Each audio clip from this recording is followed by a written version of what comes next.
Welcome to the Family Office, planning for the people who matter most. Because you were talking about values and you were talking about, sex trafficking and stuff like that. So it's a perfect segue to my question, and let's wrap up on this. We can dig a little deep. Do you think that the administration allowed ourselves to be drug into this war to deflect from the Epstein files? Because if you take a look at the Google searches, you'll see that Epstein file searches were really high. There was headlines of people, getting indicted. And then all of a sudden the war hits and the search for Epstein files plummets and goes to the floor. What are your thoughts about that? The biggest quagmire of all quagmires is the Epstein files. And anyone that touches it is going to drown a slow death in it. And you're absolutely right. I think you're absolutely right. And here's why. Because the Epstein files, here's the unfortunate part about the Epstein files. The Epstein files kill everyone. They kill the hero, they kill the villain, they kill everybody. The Epstein files is the Epstein files is the kryptonite. It's the Lex Luthor for everyone, no matter who you are, good or bad, evil. No matter what. If Epstein file touches you and you're good or bad, it's going to stain you. Cancer. And it's because here's the thing, Len. And I've talked about this, and I'm hardcore on it. If the Epstein files would have continued to trend the way they were trending, and we didn't distract with this war or something else, the whole system would have collapsed because everyone's involved. And it's proven that. Everyone's on the list because you even have The View. You even have people on The View that are on the list, and you know what they say when they go, well, just because you're on the list doesn't mean you did it. It just means they might have called you or contacted you. Yeah, it's hey, bad. You know what's funny about it, Len? Such is America, baby. Telemarketing. Everyone gets the chance to buy. Man, it's crazy. The sad thing about all of it. So yes, is that I think you're right. agree with you that. And by the way, before you say that, I'm not meaning to laugh at anyone's unfortune, because I think it's disgusting. I have daughters. I have 3 daughters. And by the way, I have boys too. I have 4 boys.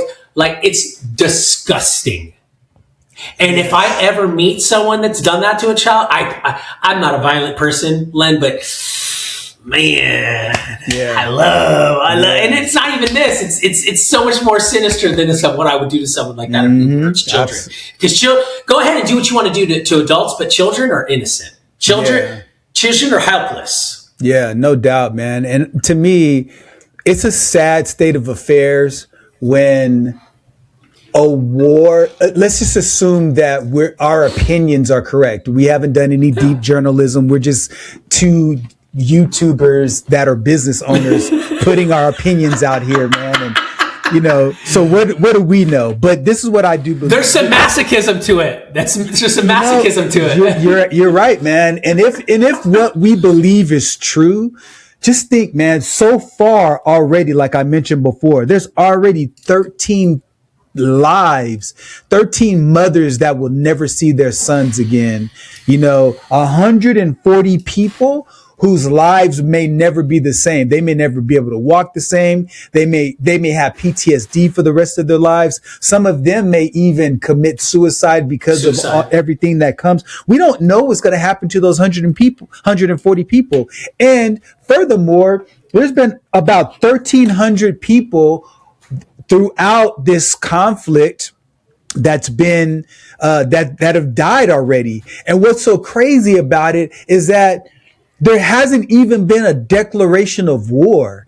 We talk about, balance of powers. They call it a conflict. So, because if they call it a war, well, it can't really technically be a war because Congress hasn't approved of it.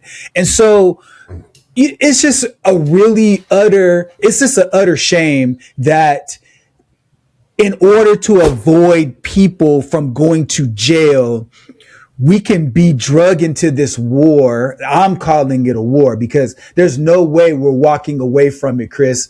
And for us to be in a position where other people are being not focused on because of the fact that our focus is on this war now. I think it's sick. And when you look at girls who have, like, there's suggestions. I don't know if you saw when you were traveling or not, that he had a house, Jeffrey Epstein had a house in New Mexico where there's evidence that there's a possibility that he and Ghislaine Maxwell killed some people and buried them on the property. Also, there's evidence that he bought all of this sulfuric acid to dissolve some of the bodies. Like, when you look at and you go deeper and deeper into the rabbit hole, it is an absolute satanic sickness that he was involved with. And I believe that everybody who was responsible for the torture, the essay, all of the trauma that was caused with underage women and of age women and underage boys and, and all of those things. Regardless of who was involved, I think there needs to be criminal investigations. And finally, for the people who's covering this crap up, like Pam Bondi, I cannot wait until she gets to testify again so she can be held in contempt. And then once she's held in contempt and she's able to be held to account, until that happens, brother, I hope people that are in independent media keep the Epstein files right there on the top page and don't let all of the distractions take us away from the main thing. Because the main thing is that there are people that were victimized and there are people that were victimizers that got away with it. And we can't allow that to happen. We have to keep beating the drum and we need to keep blowing the whistle and keep shining the light on this craziness that's going on. I don't think anybody, like, for example, Bill. I don't want to mention last names, but you know what I'm talking about. Sure. And I'm not talking about, I mean, there's two Bills involved, but both of them probably, but whomever, right? Yes.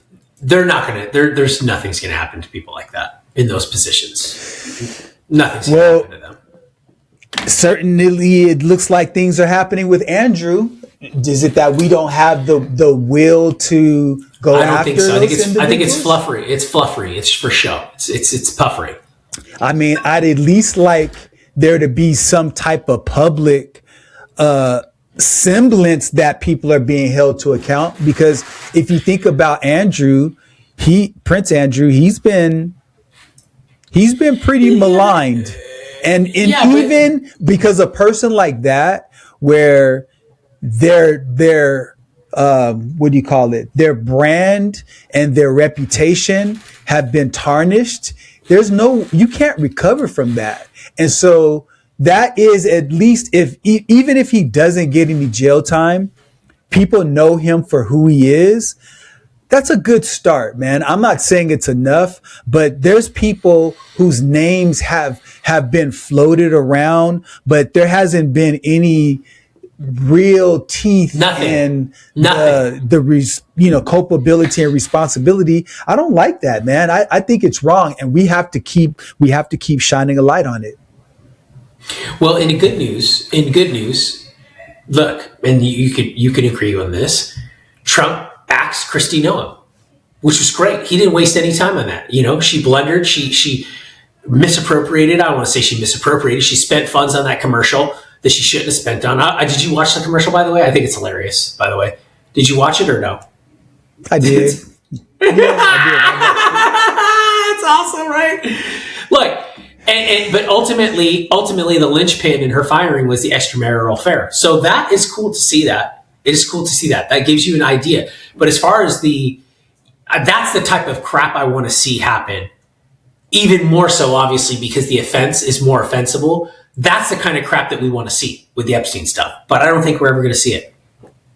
I really don't think we're ever going to see it. I hope you're wrong, unfortunately. Man. I hope you're wrong. But what I'm surprised about is how and to wrap it up here with Iran, I'm surprised that they decided to retaliate the way they did with their neighbors. I'm very surprised that they were attacking, Saudi Arabia, Ottoman. I'm very surprised.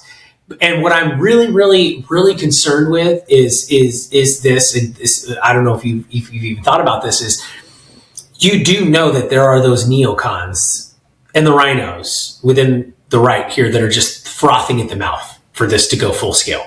Mm-hmm. Absolutely. And Lindsey Graham is so excited right now. Dude, they are so excited. They want to go. They want to go at this. Absolutely. So understand the position that Trump's in as well as a commander in chief. I mean, because I understand the position that, look, I don't have any sympathy for Biden until something comes out and proves otherwise, because Biden, I think, was just a puppet. I think it was really Pelosi and Schumer who were really running the White House. If you were to ask me, I think that's who was really in charge.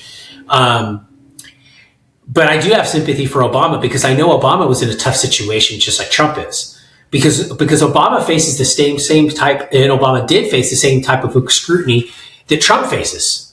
He did. Maybe not as bad. Most people would say, I don't think anybody's faced as much scrutiny as Trump's has, but Obama was one of those outlier candidates that came in and went, oh my God, it was radical, just like Trump is. And he faced a lot of scrutiny from a lot of people with the birthright thing and all that crap. And that was Trump's doing, right? Yeah. But when you look at this, if we think about how bad this gets, Len, if desalination, because most of that region is on desalination. Mm-hmm. Think about if oil and gas infrastructure gets started to get destroyed. Desalination starts. There's like 150 million people that live in that area. You can completely destabilize that area so fast if you start targeting infrastructure resources. Yeah. So I think on the next episode, what we should do, Chris, when we get back together, man, I think we should dig deep on that. Let's we definitely should end this episode, but on the next episode, let's really talk about just what the possibilities are in terms of, U.S. strategy versus Iranian strategy versus Israeli strategy and the whole Middle East region and things like that. I think we should dig in on that. For sure. Because they're all also, and I'd love to talk about it too. And I know I'm not trying to be cold, but there are ways, because here's the reality, guys. As you're sitting here, and we can all get emotional about this, because I get emotional. I do. When I start getting loud and everything, and that's why and then when Len gets emotional, the language just starts getting real sophisticated. Like you're just like those words start dropping, right? And it just starts making me feel like warm or something. I'm just like, gosh, Len, could you just speak those words like listening to classical music? I don't want to seem like I'm cold, but the wheel's going to turn. The wheel's going to keep turning, and there are ways for you to become, I don't want to say wealthy, but there are ways for you to make money. For you too to make money right now, because there's so many opportunities with this conflict. And I hate to say you're profiting from it, but look, the reality is your life is going to continue to get more expensive. So you might as well. We all had a mentor one time, and that mentor used to always say, never let a good conflict go to waste. Mm. So this conflict can either be a point of contention for you, and a point of struggle for you, and a point of emotional distress for you, and a point of morals and ethics and what's right and wrong for you. And it also could be at the same time make you stuck and paralyze you and be stuck in those feelings. Or you can also look at it pragmatically and go, yeah, it sucks. I don't agree with it. But at the same time, I got to figure out a way to make money on this so that my values don't get challenged, because the only way that you can maintain personal sovereignty is by acquiring wealth. Mm-hmm. I agree. That's a very good way to end this, man. And for those of you that are out there who are concerned about what's going on in the world, I understand.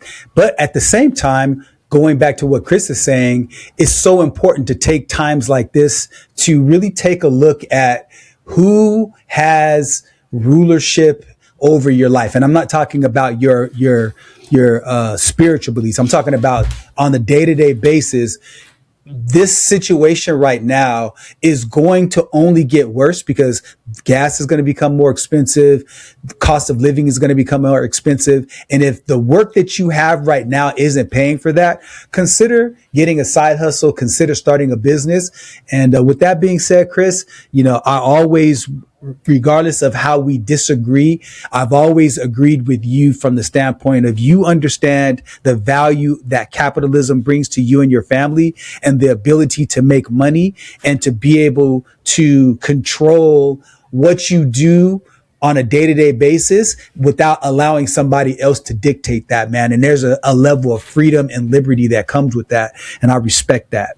So likewise, for those sir. of you, thank you, man. Thank you. So if you've been watching this and you have something that you want to say, I'm sure each of us has said something that you probably agree with and disagree with. So feel free to like, comment, share, and we're going to always continue to bring you value. And with that being said, Chris, it's always good. And until the next episode, take care, man. Conversation has given you clarity on your next steps. Please share this episode with someone who's walking the same path. Don't forget to like and subscribe so you won't miss future episodes.